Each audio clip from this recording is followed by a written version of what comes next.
Oh, hello. I didn't see you there. My name is Avery Vandenberg, and my colleague Josh Watts and I are going to explain to you the injustice and atrocities that the Canadian government have committed over the past years.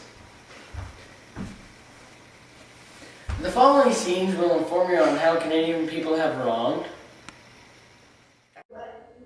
First Nations in Canada, Francophones outside of Quebec, Anglophones within Quebec, Japanese Canadians, and women.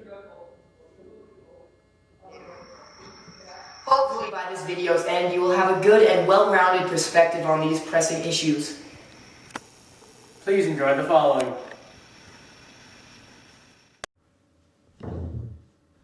After settling and taking over the First Nations homeland for hundreds of years, the Canadian government attempted many means of assimilation. The government issued the implementation of the Indian Act, which offered several services such as health, education, and others to First Nations people, which all were intended to assimilate them as well. One of the services promised were residential schools, which perhaps had the worst and most memorable impact. All Aboriginal children were forced to attend these horrendous schools. Many of the innocent children were abused physically, emotionally, and sexually. Not only were these children abused, but all ties with their family, culture, and religion were severed. This wounded them in a way that could not be healed. Only recently has the government formally apologized. Surviving students of the residential schools were paid some compensation from the government, but not enough money could heal the wounds which they received.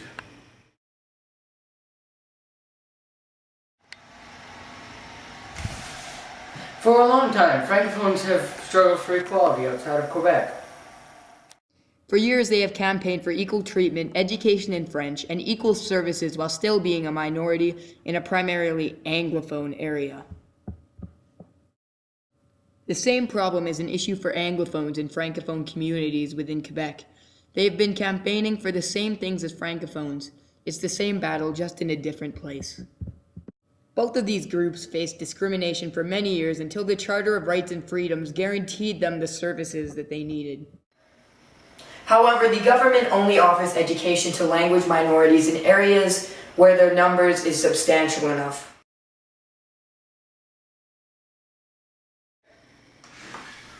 In 1885, the Canadian government passed the Chinese Immigration Act. This act required any Chinese person to pay $50 to enter Canada. Over the years, this fee eventually grew to $500, which greatly exceeded any salary for a Chinese worker. The Chinese Immigration Act discriminated against almost all Chinese people. Although some high-ranked Chinese people were exempt from this horrible legislation, it diminished the Chinese immigration rate almost to zero.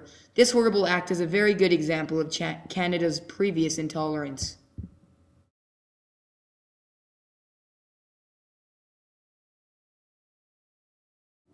Back in the days of 1914, Canada passed the War Measures Act, which was instituted for the first time, allowing the Canadian government to do whatever they thought necessary to ensure the safety of our nation.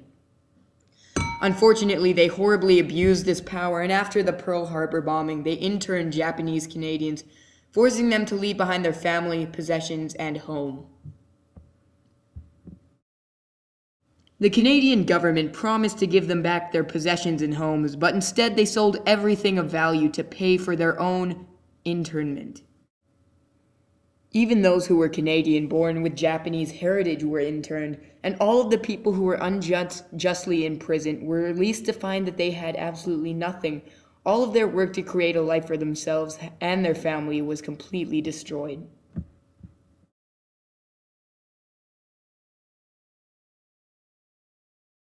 Not only in Canada, but all around the world, women were oppressed, and they campaigned for the right which they were deprived of simply because of their gender. One of the most notable rights which they campaigned for was the right to vote, which they battled for fiercely over many years. Finally, in 1918, women gained the right to vote, even though their campaign started as early as 1986. The idea of women voting was so alien for that time that some groups were forced to make cover names in order to hide from the public. The most famous groups were probably the British suffragettes who greatly aided the rally for women's rights.